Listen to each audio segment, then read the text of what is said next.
بعد میں مارگلہ ہائی وے کے سنگ بنیاد کی تقریب جاری ہے۔ وزیر اعظم عمران خان تقریب سے خطاب کر رہے ہیں۔ خراج تحسین پیش کرتا ہوں کیونکہ یہ پرانا پروجیکٹ ہے، بڑی دیر سے اس کے اوپر پلان بنا ہوا تھا، لیکن یہ پروجیکٹ آگے نہیں بڑھ رہا تھا۔ جو ہمارے خاص طور پہ اسلام آباد میں رہنے والے لوگ ہیں، میں ان کو پہلے ایک چیز یہ بتانا چاہتا ہوں کہ اسلام آباد میں یہ کیوں ضرورت ہے ہمیں اب انفراسٹرکچر کو ٹھیک کرنے کی، سڑکیں بنانے کی۔ پچھلے 20 سال میں اسلام آباد کی آبادی 1.5 گنا زیادہ بڑھی ہے۔ یعنی اگر یہ سوچیں کہ اگر اسلام آباد کی آبادی فرض کریں کہ اگر 1 لاکھ تھی آج سے 20 سال پہلے، تو یہ آج آبادی پہنچ گئی ہے 2.5 لاکھ پہ۔ تو یہ جب ایک آبادی 1.5 لاکھ بڑھتی ہے تو اس کا مطلب کہ انفراسٹرکچر بھی اس کے ساتھ بڑھنا چاہیے، نہیں تو یہاں سڑکوں اور کئی سڑکوں کے اوپر آپ دیکھ رہے ہیں کہ پریشر پڑنا شروع ہو گیا ہے اور یہ بڑھتا جائے گا۔ تو یہ جو رنگ روڈ کا کانسیپٹ ہے یہ بڑا اچھا ہے۔ یہ ہر دنیا کے شہروں میں رنگ روڈ ہوتے ہیں کیونکہ ہیوی ٹریفک کو وہ شہر سے باہر نکالنے کی کوشش کرتے ہیں، کیونکہ ہیوی ٹریفک جب چلتا ہے تو اس کے بڑے پرابلمز شہر کے اندر ہوتے ہیں۔ اور اسلام آباد تو ایک اللہ نے ایسا شہر بنایا ہے، یہ جو جگہ ایسی ہے، شہر نہیں، یہ اللہ نے جو جگہ ہے یہ اسلام آباد میں، شاید ہی دنیا میں اس طرح کا کہیں موسم ہو، اور جو اسلام آباد کی بارش ہے، یہ لوگوں کو آئیڈیا نہیں ہے ابھی کہ یہ جتنی لنڈن میں بارش ہوتی ہے اتنی اسلام آباد میں بارش ہوتی ہے۔ یہ لوگوں کو اس کا اندازہ نہیں ہے۔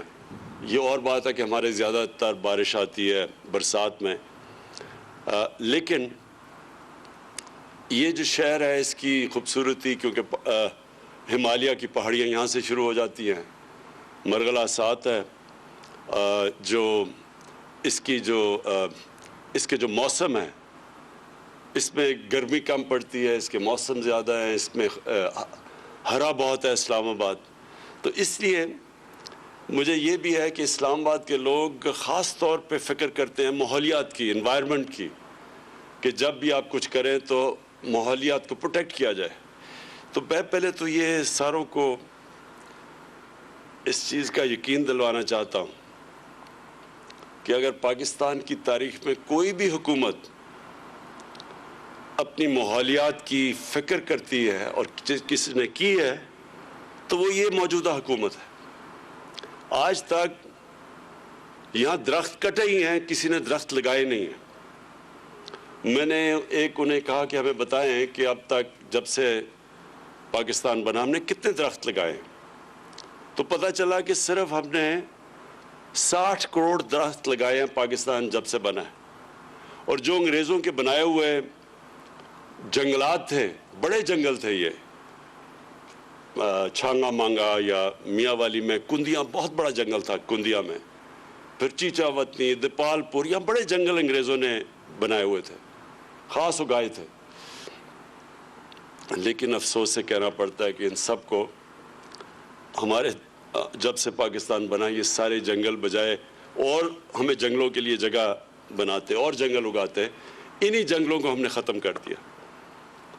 ایک 80% چھانگا مانگا میں جو پرانے درخت تھے وہ سب کاٹ دیے، کندیاں کا سارا جنگل ہی غائب ہو گیا جو ہمیں یاد ہے بچپن سے۔ ہم نے بڑا ظلم کیا اپنے ملک کے ساتھ، اور اب بدقسمتی سے اس کے بڑے اثرات ہیں اس ملک کی آنے والی جو ہماری جنریشن ہے، جو ہماری نسلیں ہیں۔ یہ جو ہم نے جنگلات کے جو کاٹے ہیں اپنے ملک میں، اس کے سب سے بڑا اثر، اور اگائے نہیں جنگل، اس کا سب سے بڑا اثر پڑے گا موسم کے اوپر، موسم کی تبدیلی، کلائمیٹ چینج، جو دنیا کے اندر اس وقت ایک خوف آ گیا دنیا کو کہ موسم بدلتا جا رہا ہے، کیونکہ دنیا کے اندر گرمی بڑھتی جا رہی ہے، اور گرمی بڑھنے سے جو موسم ہے اس کے آگے بڑے اثرات پڑیں گے ہمارے ملک میں، خاص طور پہ کہ پانی کی کمی ہوگی، یہ جو ہمارے پانی آتا ہے زیادہ تر تو ہمارے گلیشیئرز، پہاڑوں میں جو گلیشیئرز ہیں ان سے آتا ہے. تو جیسے جیسے وہ گلیشیئرز پگھلیں گے، موسم گرم ہوگا، تو آگے جا کے ہمیں بہت پانی کے مسئلے آنے والے ہیں. ویسے بھی پاکستان میں پانی کے مسئلے ہیں. ہمارے پاس مصر کے بعد ہم دوسرا ملک ہے جدھر سب سے کم پانی اویلیبل ہے. ہندوستان میں دگنا پانی ہے ہمارے سے. تو اس لیے اگر یہ ہم نے ابھی سے اپنی ماحولیات کا نہ خیال رکھا تو اس کا آگے آنے والی نسلوں کے اوپر بڑے برے ان کے حالات ہوں گے. لہٰذا جو بھی ہم کر رہے ہیں، ہم سب سے زیادہ زور لگاتے ہیں کہ ہماری جو انوائرمنٹ ہے، ہمارا جو اب گرین کور ہے، جو درخت ہیں، ان کو کم سے کم ڈیمیج ہو، اور اگر ہم کوئی درخت کاٹیں بھی تو اس کو پوری طرح ریپلیس کریں. تو یہ جو میں پہلے یہ بتا دوں کہ میں نے سی ڈی اے چیئرمین سے پوری بریفنگ لی.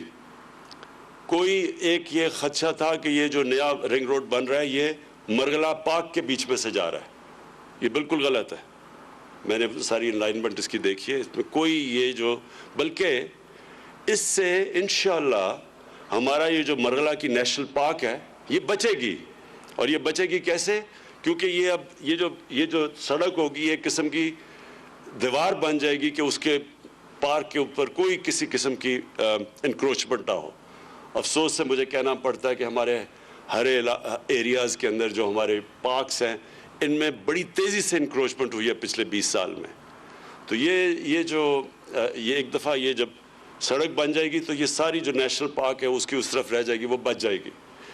اور سب سے بڑی بات یہ کہ ٹورزم کے لیے بھی بڑا فائدہ ہوگا. یہ ہمارا جو سارا ٹریفک پھنس جاتا ہے جا کے باراکاؤ میں، جو بھی گرمیوں میں اب بڑا جب گلیات میں ٹریفک جاتا ہے تو وہاں بڑے بڑے میلوں کے ٹریفک جیمز ہو جاتے ہیں کیونکہ وہاں باٹل نیک ہے.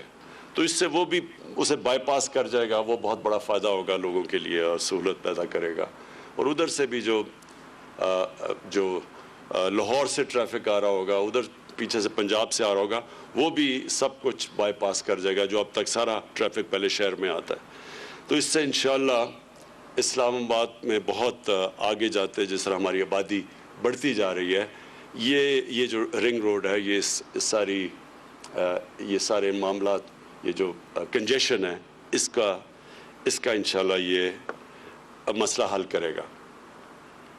میں آخر میں صرف ایک چھوٹی بات کرنا چاہتا ہوں کہ ہمارے ملک میں بڑی بدقسمتی ہے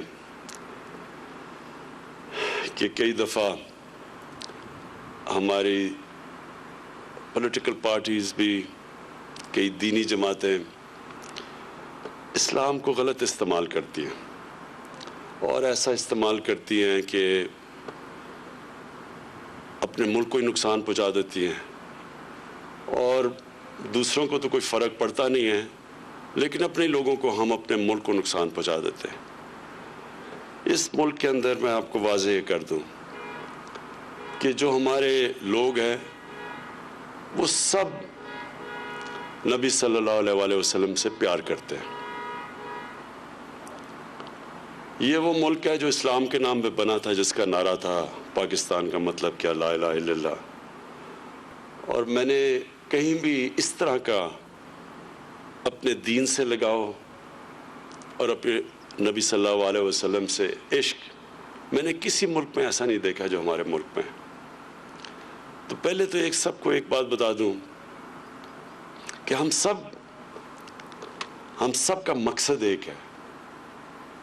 یہاں ووٹنگ کروا لیں، ساری قوم پوچھ لیں لوگوں سے، تو کوئی بھی، اور باقی ملکوں میں بھی ووٹنگ کروائیں، میں آپ کو یقین سے کہتا ہوں کہ یہ لوگ سب سے زیادہ آپ کو دیکھیں گے کہ اپنے دین سے بھی پیار کرتے ہیں اور اپنے نبی سے بھی. تو مجھے سر افسوس یہ ہوتا ہے کہ کئی دفعہ اس پیار کو غلط استعمال کیا جاتا ہے. کیا حکومت کو فکر نہیں ہے اس چیز کی کہ جب ہمارے نبی صلی اللہ علیہ وسلم کی شان میں گستاخی ہوتی ہے تو کیا ہمیں تکلیف نہیں ہوتی؟ کون فیصلہ کرے گا کیا کسی کے دل کو چیر کے کسی نے دیکھا کہ کون زیادہ پیار کرتا ہے نبی سے اور کون کم کرتا ہے؟